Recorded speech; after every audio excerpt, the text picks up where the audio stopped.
60 ವರ್ಷ ದಾಟಿದ ನಂತರ ಜೀವನದಲ್ಲಿ ನೆಮ್ಮದಿ ಕಡಿಮೆ ಆಗೋದು, ದೇಹದಲ್ಲಿ ಶಕ್ತಿ ಕಡಿಮೆ ಆಗೋದು, ನಿದ್ರೆ ಸರಿಯಾಗಿ ಬರದೇ ಇರೋದು, ಯಾವಾಗಲೂ ಯಾವುದಾದ್ರೂ ಒಂದು ಆರೋಗ್ಯದ ಸಮಸ್ಯೆ ಇರೋದು, ಇದು ವಯಸ್ಸಾದ ಮೇಲೆ ಬಹಳ ಸಹಜ ಅಂತ ಹಲವರು ಅಂದ್ಕೊಳ್ತಾರೆ. ಆದರೆ ನಿಜ ಏನು ಅಂದರೆ, ವಯಸ್ಸಾಗೋದನ್ನು ನಾವು ನಿಲ್ಲಿಸೋದಕ್ಕೆ ಸಾಧ್ಯ ಇಲ್ಲ. ಆದರೆ ವಯಸ್ಸಾದ ಮೇಲೆ ನಮ್ಮ ಜೀವನ ಹೇಗಿರಬೇಕು ಅನ್ನೋದರಲ್ಲಿ ನಮ್ಮ ದಿನನಿತ್ಯದ ಅಭ್ಯಾಸಗಳಿಗೆ ಬಹಳ ಮುಖ್ಯವಾದಂತಹ ಒಂದು ಪಾತ್ರ ಇದೆ.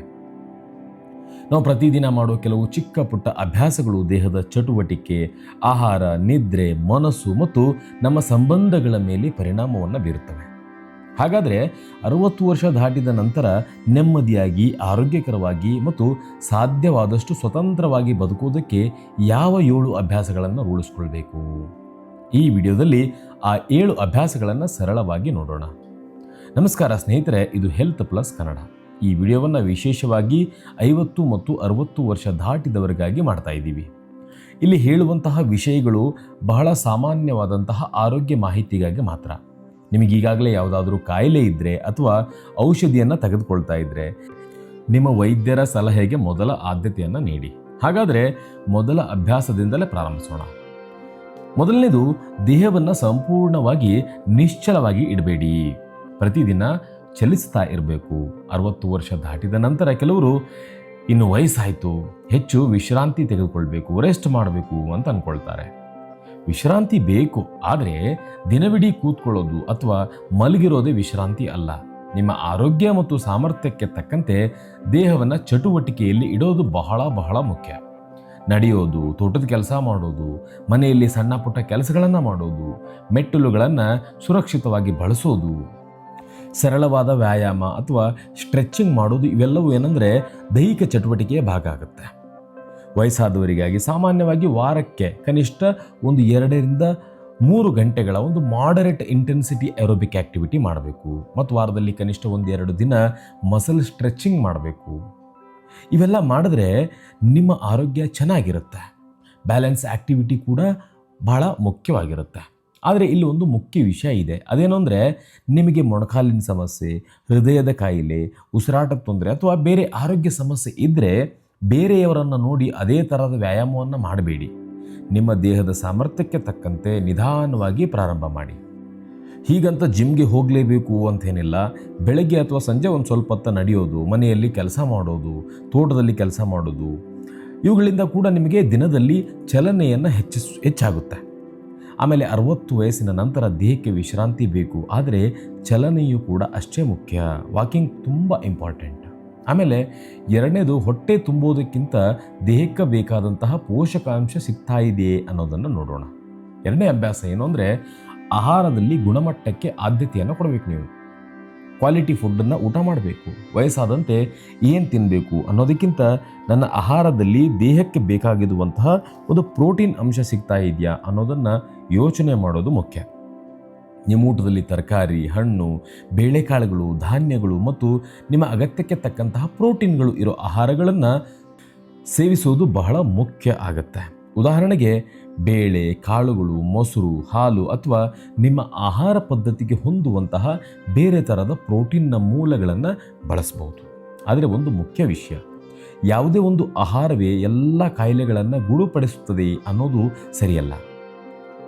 ಈ ಒಂದು ಆಹಾರ ತಿಂದರೆ ಡಯಾಬಿಟಿಸ್ ಹೋಗುತ್ತೆ ಅಥವಾ ಈ ಆಹಾರ ತಿಂದರೆ BP ಕಡಿಮೆ ಆಗಿಬಿಡುತ್ತೆ ಅಂತ ತುಂಬ ಜನ ಮಾತಾಡ್ತಾರೆ. ಆ ಮಾತುಗಳನ್ನು ನೀವು ನೋಡಿರ್ತೀರಿ ಕೂಡ. ಆದರೆ ಒಂದು ವಿಚಾರ ಹೇಳಬೇಕು, ಅಂತಹ ಹೇಳಿಕೆಗಳನ್ನು ಸುಲಭವಾಗಿ ನೀವು ನಂಬಬಾರದು. ನಿಮ್ಮ ಒಟ್ಟಾರೆ ಆಹಾರ ಪದ್ಧತಿ, ದೈಹಿಕ ಚಟುವಟಿಕೆ, ನಿದ್ರೆ ಮತ್ತು ವೈದ್ಯಕೀಯ ಒಂದು ಆರೈಕೆ ಅನ್ನೋದಿರುತ್ತೆ. ಇವೆಲ್ಲವೂ ಒಟ್ಟಾಗಿ ನಿಮ್ಮ ಆರೋಗ್ಯದಲ್ಲಿ ಪಾತ್ರವನ್ನು ವಹಿಸ್ತವೆ. ಇನ್ನೊಂದು ವಿಷಯ, 60 ವರ್ಷ ದಾಟಿದ ಮೇಲೆ ಕೆಲವರಿಗೆ ಹಸಿವು ಕಡಿಮೆ ಆಗುತ್ತೆ.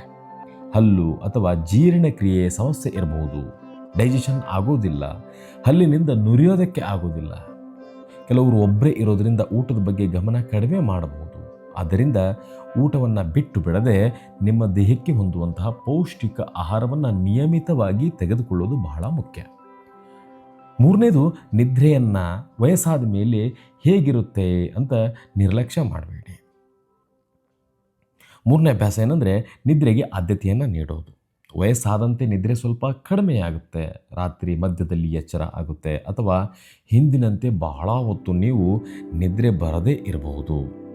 ಆದರೆ ನಿರಂತರವಾಗಿ ಕಂಟಿನ್ಯೂಯಸ್ ಆಗಿ ನೀವು ನಿದ್ರೆ ಸರಿ ಆಗದೇ ಇದ್ದರೆ ಅದನ್ನು ಕೇವಲ ವಯಸ್ಸಿನ ಕಾರಣ ಅಂತ ನಿರ್ಲಕ್ಷ್ಯ ಮಾಡಬೇಡಿ. ಉತ್ತಮವಾದಂತಹ ನಿದ್ರೆ ದೇಹ ಮತ್ತು ಮನಸ್ಸಿನ ಆರೋಗ್ಯಕ್ಕೆ ಬಹಳ ಇಂಪಾರ್ಟೆನ್ಸ್ ಆಗುತ್ತೆ. ನಿದ್ರೆ ಸುಧಾರಿಸೋದಕ್ಕೆ ಕೆಲವು ಸರಳ ಅಭ್ಯಾಸಗಳನ್ನು ನೀವು ಪ್ರಯತ್ನ ಮಾಡಬಹುದು. ಪ್ರತಿದಿನ ಸಾಧ್ಯ ಆದಷ್ಟು ಒಂದೇ ಸಮಯಕ್ಕೆ ರೈಟ್ ಟೈಮಿಗೆ ಮಲ್ಕೋಬೇಕು, ರೈಟ್ ಟೈಮಿಗೆ ಎದ್ದೇಳಬೇಕು. ಮಲಗೋ ಮುನ್ನ ಮನಸ್ಸನ್ನು ಶಾಂತಗೊಳಿಸುವಂತಹ ಒಂದು ರೂಟೀನನ್ನು ನೀವು ಇಟ್ಕೊಳ್ಬೇಕಾಗುತ್ತೆ. ತಡವಾಗಿ ಕಾಫಿ ತೆಗೆದುಕೊಳ್ಳೋದನ್ನು ತಪ್ಪಿಸಿ, ಕೆಫೆನ್ ತೆಗೆದುಕೊಳ್ಳೋದನ್ನು ತಪ್ಪಿಸಿ. ತಡವಾದ ಅಂದರೆ ಲೇಟಾಗಿ ಮಧ್ಯಾಹ್ನ ಅಥವಾ ಸಂಜೆ ಹೆಚ್ಚು ಹೊತ್ತು ನಿದ್ರೆ ಮಾಡೋದನ್ನು ತಪ್ಪಿಸಬೇಕು. ನೀವು ಮಲಗುವ ರೂಮನ್ನು ಆರಾಮದಾಯಕವಾಗಿ, ಕ್ಲೀನಾಗಿ, ಪ್ರಶಾಂತವಾಗಿ ಇಟ್ಕೊಳ್ಬೇಕು. ಮತ್ತು ಮಲಗುವ ಸಮಯದಲ್ಲಿ ಮೊಬೈಲ್ ಅಥವಾ ಟಿ ವಿ ನೋಡುವ ಅಭ್ಯಾಸವನ್ನು ನೀವು ಕಡಿಮೆ ಮಾಡಿದ್ರೆ ನಿಮಗೆ ನಿದ್ರೆಗೆ ಸಹಾಯ ಮಾಡುತ್ತೆ. ಸಾಮಾನ್ಯವಾಗಿ ಹಿರಿಯ ವಯಸ್ಕರಿಗೆ ಸುಮಾರು 7ರಿಂದ 9 ಗಂಟೆಗಳ ನಿದ್ರೆ ಬೇಕಾಗುತ್ತೆ. ಆದರೆ ಪ್ರತಿಯೊಬ್ಬರ ನಿದ್ರೆಯ ಅಗತ್ಯ ಒಂದೇ ಥರ ಇರೋದಿಲ್ಲ. ಒಬ್ಬರು ಬೇಗ ಎದ್ದೇಳ್ತಾರೆ, ಒಬ್ಬರು ಬೇಗ ಮಲಗ್ತಾರೆ. ನಿಮಗೆ ಹಲವು ದಿನಗಳಿಂದ ನಿದ್ರೆ ಬರದೇ ಇದ್ದರೆ, ತುಂಬ ಗೊರಕೆ ಬರ್ತಾ ಇದ್ದರೆ, ನಿದ್ರೆಯಲ್ಲಿ ಉಸಿರಾಟಕ್ಕೆ ತೊಂದರೆ ಆಗ್ತಾ ಇದ್ದರೆ, ಅಥವಾ ಹಗಲಿನಲ್ಲಿ ಅತಿಯಾದ ನಿದ್ರೆ ಬರ್ತಾ ಇದ್ದರೆ ನಿಮ್ಮ ವೈದ್ಯರೊಂದಿಗೆ ಮಾತಾಡೋದು ತುಂಬ ಒಳ್ಳೆಯದು. ಒಳ್ಳೆಯ ದಿನಕ್ಕಾಗಿ ಒಳ್ಳೆಯ ನಿದ್ರೆ ಬಹಳ ಬಹಳ ಮುಖ್ಯ ಆಗುತ್ತೆ. ಇನ್ನು 4ನೇದು, ಪ್ರತಿದಿನ ಯಾರಾದರೂ ಒಬ್ಬರ ಜೊತೆ ಸಂಪರ್ಕದಲ್ಲಿ ಇರೋದು. 4ನೇ ಅಭ್ಯಾಸ ತುಂಬ ಸರಳ ಆಗಿದೆ, ಆದರೆ ನಾವು ಇದನ್ನು ಹೆಚ್ಚಾಗಿ ಮರೆತು ಬಿಡ್ತೇವೆ. ಅದೇನೆಂದರೆ ಜನರೊಂದಿಗೆ ನಾವು ಬೆರೆಯೋದು, ಸೋಷಲೈಸಿಂಗ್ ಆಗೋದನ್ನು ಕಡಿಮೆ ಮಾಡಿರ್ತೀವಿ. ನಮ್ಮ ಮಕ್ಕಳು ತಮ್ಮ ಕೆಲಸದಲ್ಲಿ ಬ್ಯುಸಿಯಾಗಿರ್ತಾರೆ, ಮೊಮ್ಮಕ್ಕಳು ತಮ್ಮ ಸ್ಕೂಲು, ಹೋಮ್ವರ್ಕು, ಮೊಬೈಲ್ ಮತ್ತು ಫ್ರೆಂಡ್ಸ್ ಜೊತೆ ಬ್ಯುಸಿಯಾಗಿಬಿಡ್ತಾರೆ. ಕೆಲವೊಮ್ಮೆ ನೀವು ರಿಟೈರ್ಡ್ ಆದಮೇಲೆ ಕೆಲಸದ ಸಂಪರ್ಕವೂ ಕೂಡ ಕಡಿಮೆ ಆಗುತ್ತೆ, ಫ್ರೆಂಡ್ಸ್ ರೇರ್ ಆಗಿಬಿಡ್ತಾರೆ. ಹೀಗೆ ದಿನದಿಂದ ದಿನಕ್ಕೆ ಮನೆಯಲ್ಲಿ ಒಬ್ಬರೇ ಕೂತ್ಕೊಳ್ಳುವ ಪರಿಸ್ಥಿತಿ ಬರಬಹುದು. ಆದರೆ ಆರೋಗ್ಯ ಅಂತಂದರೆ ಕೇವಲ ದೇಹ ಅಲ್ಲ, ಮನಸ್ಸಿಗೂ ಸಂಬಂಧಗಳು ಬೇಕು, ಉಲ್ಲಾಸ ಅನ್ನೋದು ಬೇಕು, ಉತ್ಸಾಹ ಅನ್ನೋದು ಬೇಕು, ಖುಷಿ ಬೇಕು. ಪ್ರತಿದಿನ ಮಗ ಅಥವಾ ಮಗಳಿಗೆ ಫೋನಲ್ಲಿ ಮಾಡಿ ಮಾತಾಡಬಹುದು. ನೀವು ಹಳೆಯ ಸ್ನೇಹಿತನಿಗೆ ಕರೆ ಮಾಡಬಹುದು, ಅಕ್ಕಪಕ್ಕದವ್ರ ಜೊತೆ ಸ್ವಲ್ಪ ಸಮಯ ಮಾತಾಡಬಹುದು, ದೇವಸ್ಥಾನಕ್ಕೆ ಹೋಗೋದು, ವಾಕಿಂಗ್ ಗ್ರೂಪ್ ಜೊತೆ ಬೆರೆಯೋದು, ಕಮ್ಯುನಿಟಿ ಆ್ಯಕ್ಟಿವಿಟಿ ಮಾಡೋದು, ಹಿರಿಯ ನಾಗರಿಕ ವೇದಿಕೆಗಳಿಗೆ ಭೇಟಿಯಾಗೋದು, ಪಾರ್ಕ್ಗೆ ಹೋಗೋದು, ನಿಮಗೆ ಇಷ್ಟವಾದ ಒಂದು ಹವ್ಯಾಸಗಳಲ್ಲಿ ಭಾಗವಹಿಸಬಹುದು. ನೀವು ಮಕ್ಕಳು ಅಥವಾ ಮೊಮ್ಮಕ್ಕಳ ಜೊತೆ ಸಮಯ ಕಳೀಬಹುದು. ಈ NIA ಮತ್ತು WHO ಎರಡೂ ಸೋಷಲ್ ಕನೆಕ್ಷನ್ ಮತ್ತು ಲೋನ್ಲಿನೆಸ್ ಬಗ್ಗೆ ವಿಶೇಷವಾಗಿ ಒಂದು ಗಮನವನ್ನು ಹರಿಸ್ತವೆ. ಅದರಿಂದ ಒಂದು ಸಣ್ಣ ಅಭ್ಯಾಸ ಇಟ್ಕೊಳ್ಳಿ. ಅದೇನು ಅಂದರೆ ಪ್ರತಿದಿನ ಕನಿಷ್ಠ ಒಬ್ಬ ವ್ಯಕ್ತಿಯೊಂದಿಗೆ ಮನಸ್ಸನ್ನು ಬಿಚ್ಚಿ ಮಾತಾಡಿ. ಕೆಲವೊಮ್ಮೆ ಒಂದು ಫೋನ್ ಕಾಲ್ ಕೂಡ ಒಂದು ದಿನವನ್ನು ಬದಲಾಯಿಸಬಹುದು. ಇನ್ನು 5ನೇದು, ದೇಹದ ಜೊತೆಗೆ ಮೆದುಳನ್ನು ಚಟುವಟಿಕೆಯಲ್ಲಿ ಇಡುವುದು. ಅದು ಹೇಗೆ? 5ನೇ ಅಭ್ಯಾಸ, ಹೊಸದನ್ನು ಕಲಿತಾ ಇರಬೇಕು. ವಯಸ್ಸಾದ ಮೇಲೆ ನನಗೆ ಇನ್ನೇನು ಕಲಿಬೇಕು ಅಂತ ಅಂದ್ಕೊಳ್ಬೇಡಿ. ಮೆದುಳಿಗೆ ಹೊಸ ವಿಷಯಗಳನ್ನು ಪರಿಚಯಿಸಬೇಕು. ಜೀವನವನ್ನು ಹೆಚ್ಚು ಆಸಕ್ತಿದಾಯಕ ಮಾಡುತ್ತೆ. ಪುಸ್ತಕ ಓದೋದಾಗಿರ್ಬೋದು, ಕಾದಂಬರಿಗಳು ಓದೋದಾಗಿರ್ಬೋದು, ಕವನಗಳು ಓದೋದಾಗಿರ್ಬೋದು, ಹೊಸ ಭಾಷೆಯ ಕೆಲವು ಪದಗಳನ್ನು ಕಲಿಬಹುದು. ಭಜನೆ ಅಥವಾ ಸಂಗೀತ ಕೂಡ ನೀವು ಕಲಿಬಹುದು. ಅದು ಉತ್ಸಾಹವನ್ನು ಹೆಚ್ಚು ಮಾಡುತ್ತೆ, ಹುಮ್ಮಸ್ಸನ್ನು ಹೆಚ್ಚು ಮಾಡುತ್ತೆ. ಮೊಬೈಲ್ನಲ್ಲಿ ಹೊಸ ಫ್ಯೂಚರ್ನ ಬಳಸೋದನ್ನು ಕಲಿಬಹುದು. ಅಥವಾ ಮನಸ್ಸಿಗೆ ಕೆಲಸವನ್ನು ಕೊಡುವಂತಹ ಚಟುವಟಿಕೆಗಳನ್ನು ಕೂಡ ಮಾಡಬಹುದು. ಹಳೆಯ ಹವ್ಯಾಸಗಳನ್ನು ನೀವು ಮತ್ತೆ ಪ್ರಾರಂಭ ಮಾಡಿ. ಮಕ್ಕಳು ಅಥವಾ ಮೊಮ್ಮಕ್ಕಳಿಂದ ಹೊಸ ಟೆಕ್ನಾಲಜಿಯನ್ನು ಕಲೀರಿ. ಅವ್ರ ಜೀವನದಲ್ಲಿ ಏನು ನಡೀತಾ ಇದೆ, ಹೊಸದೇನಿದೆ ಅನ್ನೋದನ್ನು ಕಲೀರಿ. ಆದರೆ ಇಲ್ಲ, ಒಂದು ವಿಷಯವನ್ನು ಸ್ಪಷ್ಟವಾಗಿ ಹೇಳ್ತೀವಿ. ಏನು ಅಂದರೆ, ಕೆಲವೊಬ್ರು ಹೇಳ್ತಾರೆ, ಈ ಒಂದು ಕೆಲಸ ಮಾಡಿದ್ರೆ ಮರುವಿನ ಕಾಯಿಲೆನೇ ಬರೋದಿಲ್ಲ, ಅಥವಾ ಈ ಒಂದು ಆಹಾರ ತಿಂದರೆ ಮೆಮೊರಿ ಲಾಸ್ನ ಸಂಪೂರ್ಣವಾಗಿ ತಡಿಬಹುದು ಅಂತ. ಆಧಾರವಿಲ್ಲದಂತಹ ವಿಚಾರಗಳನ್ನು ನೀವು ತಲೆಗೆ ಹಾಕ್ಕೊಳ್ಬೇಡಿ. ನಾವು ಹೇಳ್ತಾ ಇರೋದು ಸರಳವಾದದ್ದು. ಮೆದುಳನ್ನು ಚಟುವಟಿಕೆಯಲ್ಲಿ ಇಟ್ಟುಕೊಳ್ಳಿ, ಹೊಸ ವಿಷಯಗಳನ್ನು ಕಲೀರಿ ಮತ್ತು ಜೀವನದಲ್ಲಿ ನೀವು ಆಸಕ್ತಿಯನ್ನು ಉಳಿಸ್ಕೊಳ್ಳಿ. ವಯಸ್ಸು ಹೆಚ್ಚಾದರೂ ಕಲಿಯೋದಕ್ಕೆ ವಯಸ್ಸಿನ ಮಿತಿ ಇಲ್ಲ ಅಲ್ವಾ? ಹಾಗೆ 6ನೇದು, ಆರೋಗ್ಯ ತಪಾಸಣೆಗಳನ್ನು ಪೋಸ್ಟ್ಪೋನ್ ಮಾಡಬೇಡಿ, ಮುಂದೂಡಬೇಡಿ. ನಿಮ್ಮ ಆರೋಗ್ಯದ ಬಗ್ಗೆ ನಿಯಮಿತವಾಗಿ ಗಮನವನ್ನು ಕೊಡಿ. ಕೆಲವರು ಏನು ಮಾಡ್ತಾರೆ ಗೊತ್ತಾ, ಯಾವುದೇ ಸಮಸ್ಯೆ ಇಲ್ಲದೇ ಇದ್ದರೆ ಡಾಕ್ಟರ್ ಹತ್ರ ಹೋಗೋದೇ ಇಲ್ಲ. ಸಮಸ್ಯೆ ದೊಡ್ಡದಾದ ನಂತರ ಮಾತ್ರ ಆಸ್ಪತ್ರೆಗೆ ಹೋಗ್ತಾರೆ, ಎಲ್ಲ ಕೈ ಮೀರಿದ ಮೇಲೆ. ಆದರೆ ವಯಸ್ಸಾದಂತೆ ಆರೋಗ್ಯದ ಬಗ್ಗೆ ನಿಯಮಿತವಾಗಿ ಗಮನ ಕೊಡೋದು ಮುಖ್ಯ. ನಿಮ್ಮ ವೈದ್ಯರ ಸಲಹೆಯಂತೆ ಅಗತ್ಯವಾದ ಹೆಲ್ತ್ ಚೆಕಪ್ಸ್ಗಳನ್ನು ಮಾಡಿಕೊಳ್ಳಿ. ನಿಮಗೆ BP, ಡಯಾಬಿಟಿಸ್, ಕೊಲೆಸ್ಟ್ರಾಲ್ ಅಥವಾ ಬೇರೆ ಯಾವುದೇ ಆರೋಗ್ಯ ಸಮಸ್ಯೆ ಇದ್ದರೆ ಫಾಲೋಅಪ್ಪನ್ನು ತಪ್ಪಿಸಬೇಡಿ. ಕಣ್ಣು ಅಥವಾ ಕಿವಿಯ ಸಮಸ್ಯೆ ಕಂಡುಬಂದರೂ ಕೂಡ ನಿರ್ಲಕ್ಷ್ಯವನ್ನು ಮಾಡಬೇಡಿ. ನೀವು ತೆಗೆದುಕೊಳ್ತಾ ಇರುವಂತಹ ಔಷಧಿಗಳ ಬಗ್ಗೆ ನಿಮ್ಮ ಡಾಕ್ಟರ್ ಅಥವಾ ಮೆಡಿಕಲ್ನವ್ರ ಜೊತೆ ಅಗತ್ಯವಿದ್ದಾಗ ಮಾತಾಡಿಕೊಳ್ಳಿ. ಆಮೇಲೆ ಒಂದು ಬಹಳ ಮುಖ್ಯವಾದ ವಿಷಯ ಏನು ಅಂದರೆ, ನಿಮ್ಮ ಡಾಕ್ಟರ್ ಸೂಚಿಸಿದಂತಹ ಔಷಧಿಯನ್ನು ನೀವು ನಿಲ್ಲಿಸಬೇಡಿ ತಗೊಳ್ಳೋದನ್ನು, ಅಥವಾ ಡೋಸ್ಗಳನ್ನು ಬದಲಾಯಿಸಬೇಡಿ. ಯೂಟ್ಯೂಬ್ ವಿಡಿಯೋ ಅಥವಾ ವಾಟ್ಸಪ್ ಮೆಸೇಜ್ ನೋಡಿ ಮೆಡಿಸಿನ್ಗಳನ್ನು ಬದಲಾಯಿಸುವುದು ಸರಿ ಅಲ್ಲ. ಆರೋಗ್ಯದ ವಿಷಯದಲ್ಲಿ ಸರಿಯಾದ ಮಾಹಿತಿ ಪಡೆಯೋದು ಎಷ್ಟು ಮುಖ್ಯವೋ ಸರಿಯಾದ ವೈದ್ಯಕೀಯ ಸಲಹೆ ಪಡೆಯೋದು ಕೂಡ ಅಷ್ಟೇ ಮುಖ್ಯ. ಆಮೇಲೆ 7ನೇದು, ತಂಬಾಕು ಮತ್ತು ಆರೋಗ್ಯಕ್ಕೆ ಹಾನಿಕಾರಕ ಅಭ್ಯಾಸಗಳಿಂದ ದೂರ ಇರೋದು. ಇದು ಕೊನೆಯ ಅಭ್ಯಾಸ. ಏನಂದರೆ, ತಂಬಾಕು ಮತ್ತು ಧೂಮಪಾನವನ್ನು ನಿಲ್ಲಿಸಬೇಕು. ವಯಸ್ಸಾದ ಮೇಲೆ ಇಷ್ಟು ವರ್ಷ ಮಾಡಿದ್ದೇನೆ, ಈಗ ಬಿಟ್ಟರು ಏನು ಪ್ರಯೋಜನ ಅಂತ ಕೆಲವರು ಅಂದ್ಕೊಳ್ತಾರೆ. ಆದರೆ ಆರೋಗ್ಯಕರ ಬದಲಾವಣೆಯನ್ನು ಪ್ರಾರಂಭಿಸೋದಕ್ಕೆ ತಡ ಆಗಿದೆ ಅನ್ನುವ ವಯಸ್ಸೇ ಇಲ್ಲ. ಎಷ್ಟು ಬೇಗ ನಿಲ್ಲಿಸ್ತೀರೋ ಅಷ್ಟು ಒಳ್ಳೆಯದು. ಧೂಮಪಾನ ಮತ್ತು ತಂಬಾಕು ಆರೋಗ್ಯಕ್ಕೆ ಹಾನಿಕಾರಕ, ನಿಮಗೂ ಗೊತ್ತು. ಆದ್ದರಿಂದ ಬಳಸ್ತಾ ಇದ್ದರೆ ಬಿಡೋದಕ್ಕೆ ಪ್ರಯತ್ನ ಮಾಡೋದು ಉತ್ತಮ. ಮದ್ಯಪಾನದ ವಿಷಯದಲ್ಲಿಯೂ ಕೂಡ ಎಚ್ಚರಿಕೆ ಅಗತ್ಯ.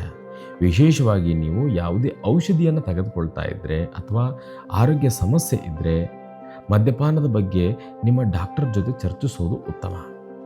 ವರ್ಲ್ಡ್ ಹೆಲ್ತ್ ಆರ್ಗನೈಜೇಷನ್ ಆರೋಗ್ಯಕರ ಏಜಿಂಗ್ನಲ್ಲಿ ಟೊಬ್ಯಾಕೊ ತಪ್ಪಿಸೋದು ಮತ್ತು ಆರೋಗ್ಯಕರ ಲೈಫ್ ಸ್ಟೈಲ್ಗೆ ಒತ್ತನ್ನು ನೀಡುತ್ತೆ. ಹೀಗಾಗಿ 60ರ ನಂತರ ಆರೋಗ್ಯವನ್ನು ಕಾಪಾಡಿಕೊಳ್ಳೋದು ದುಬಾರಿ ವಸ್ತುಗಳಿಗಿಂತ ಮೊದಲು ನಮ್ಮ ಜೀವನ ಶೈಲಿಯಲ್ಲಿರುವಂತಹ ಒಂದು ಹಾನಿಕಾರಕ ಅಭ್ಯಾಸಗಳನ್ನು ಕಡಿಮೆ ಮಾಡೋದು ಬಹಳ ಮುಖ್ಯ. ಹಾಗಾದರೆ ಹಿರಿಯರೇ, ಸ್ನೇಹಿತರೆ, 60 ವರ್ಷ ದಾಟಿದ ನಂತರ ನೆಮ್ಮದಿಯಾಗಿ ಬದುಕೋದಕ್ಕೆ ನಾವು ನೋಡಿದಂತಹ ಆ 7 ಅಭ್ಯಾಸಗಳು ಯಾವುವು ಅನ್ನೋದನ್ನು ಇನ್ನೊಂದು ಸರಿ ಕ್ವಿಕ್ಕಾಗಿ ನೋಡ್ಕೊಂಡ್ಬಿಡೋಣ. ಮೊದಲನೇದು, ನಿಮ್ಮ ಸಾಮರ್ಥ್ಯಕ್ಕೆ ತಕ್ಕಂತೆ ದೇಹವನ್ನು ಚಟುವಟಿಕೆಯಲ್ಲಿ ಇಟ್ಕೊಳ್ಳೋದು, ಎಕ್ಸರ್ಸೈಸ್ ಮಾಡೋದು. 2ನೇದು, ಪೌಷ್ಟಿಕಾಂಶ ಆಹಾರವನ್ನು ಊಟ ಮಾಡೋದು. 3ನೇದು, ನಿದ್ರೆಯನ್ನು ನಿರ್ಲಕ್ಷ್ಯ ಮಾಡದೇ ಇರೋದು. 4ನೇದು, ಕೌಟುಂಬ, ಸ್ನೇಹಿತರು ಮತ್ತು ಸಮಾಜದೊಂದಿಗೆ ಬೆರೆಯೋದು. 5ನೇದು, ಹೊಸ ವಿಷಯಗಳನ್ನು ಕಲಿಯುತ್ತಾ ಮೆದುಳನ್ನು ಚಟುವಟಿಕೆಯಲ್ಲಿ ಇಡೋದು. 6ನೇದು, ಅಗತ್ಯವಾದಂತಹ ಆರೋಗ್ಯ ತಪಾಸಣೆ ಮತ್ತು ವೈದ್ಯರ ಸಲಹೆಗಳನ್ನು ಮುಂದೂಡದೇ ಇರೋದು. 7ನೇದು, ತಂಬಾಕು ಮತ್ತು ಆರೋಗ್ಯಕ್ಕೆ ಹಾನಿಕಾರಕ ಅಭ್ಯಾಸಗಳಿಂದ ದೂರ ಇರೋದು. ಇವು ಕೇಳೋದಕ್ಕೆ ತುಂಬ ಸಾಮಾನ್ಯವಾದ ವಿಷಯಗಳಂತೆ ಕಾಣಿಸ್ಬೋದು, ನಿಜ. ಆದರೆ ಆರೋಗ್ಯಕರ ಜೀವನ ಅಂದರೆ ಪ್ರತಿದಿನ ಮಾಡುವಂತಹ ಒಂದು ಚಿಕ್ಕ ಚಿಕ್ಕ ನಿರ್ಧಾರಗಳ ಒಟ್ಟು ಫಲ. ಆಮೇಲೆ 60 ವರ್ಷ ದಾಟಿದ ಮೇಲೆ ಜೀವನ ಮುಗಿದಿದೆ ಅಂತ ಅಂದ್ಕೊಳ್ಬೇಡ್ದು. ಇದು ಜೀವನ ಮತ್ತೊಂದು ಹಂತ, ಜೀವನದ ನೆಕ್ಸ್ಟ್ ಸ್ಟೇಜ್. ಈ ಹಂತದಲ್ಲಿ ನಮ್ಮ ಗುರಿ ಕೇವಲ ಹೆಚ್ಚು ವರ್ಷ ಬದುಕೋದು ಮಾತ್ರ ಅಲ್ಲ, ಸಾಧ್ಯವಾದಷ್ಟು ಆರೋಗ್ಯವಾಗಿ, ಸ್ವತಂತ್ರವಾಗಿ, ಸಂತೋಷವಾಗಿ ಮತ್ತು ನೆಮ್ಮದಿಯಿಂದ ಬದುಕೋದು. ಅದಕ್ಕಾಗಿ ಇವತ್ತಿನಿಂದಲೇ ಎಲ್ಲವನ್ನ ಬದಲಾಯಿಸಬೇಕಾಗಿಲ್ಲ. ಈ 7 ಅಭ್ಯಾಸಗಳಲ್ಲಿ ನಿಮಗೆ ಸುಲಭವಾಗಿ ಸಾಧ್ಯವಾಗುವಂತಹ ಒಂದು ಅಭ್ಯಾಸವನ್ನು ಮೊದಲು ಆಯ್ಕೆ ಮಾಡಿಕೊಳ್ಳಿ. ಉದಾಹರಣೆಗೆ, ನಾಳೆಯಿಂದ ಒಂದು 15 ನಿಮಿಷ ವಾಕಿಂಗ್ ಮಾಡಬಹುದು, ಅಥವಾ ಪ್ರತಿದಿನ ಒಬ್ಬ ಸ್ನೇಹಿತನಿಗೆ ಫೋನ್ ಮಾಡೋದು, ಅಥವಾ ರಾತ್ರಿ ಮಲಗೋ ಸಮಯವನ್ನು ಸರಿಪಡಿಸೋದು. ಅಂದರೆ ಒಂದು ರೈಟ್ ಟೈಮನ್ನು ಫಿಕ್ಸ್ ಮಾಡ್ಕೊಳ್ಳೋದು. ಚಿಕ್ಕ ಬದಲಾವಣೆಗಳಿಂದ ಒಳ್ಳೆಯ ರೂಟೀನ್ ನಿರ್ಮಾಣ ಆಗುತ್ತೆ. ಈ ವಿಡಿಯೋ ನಿಮಗೆ ಉಪಯುಕ್ತವಾಗಿದ್ದರೆ ಹೆಲ್ತ್ ಪ್ಲಸ್ ಕನ್ನಡ ಚಾನಲನ್ನು ಸಬ್ಸ್ಕ್ರೈಬ್ ಮಾಡ್ಕೊಳ್ಳಿ ಮತ್ತು ಹ್ಯಾಪಿ ಲೈಫ್ ಅಂತ ಕಮೆಂಟ್ ಮಾಡಿ. ಈಗ ಈ 7 ಅಭ್ಯಾಸಗಳಲ್ಲಿ ನೀವು ಈಗಾಗಲೇ ಮಾಡ್ತಾ ಇರುವಂತಹ ಅಭ್ಯಾಸ ಯಾವುದು ಅನ್ನೋದನ್ನು ಕಮೆಂಟ್ ಮಾಡಿ ತಿಳಿಸಿ. ನಿಮ್ಮ ಉತ್ತರ ನೋಡೋಣ. ಮತ್ತೊಂದು ಉಪಯುಕ್ತವಾದಂತಹ ಒಂದು ಆರೋಗ್ಯ ಮಾಹಿತಿಯೊಂದಿಗೆ ಮುಂದಿನ ವಿಡಿಯೋದಲ್ಲಿ ಭೇಟಿಯಾಗ್ತೇವೆ. ಧನ್ಯವಾದಗಳು. ಶುಭ ದಿನ. Happy life.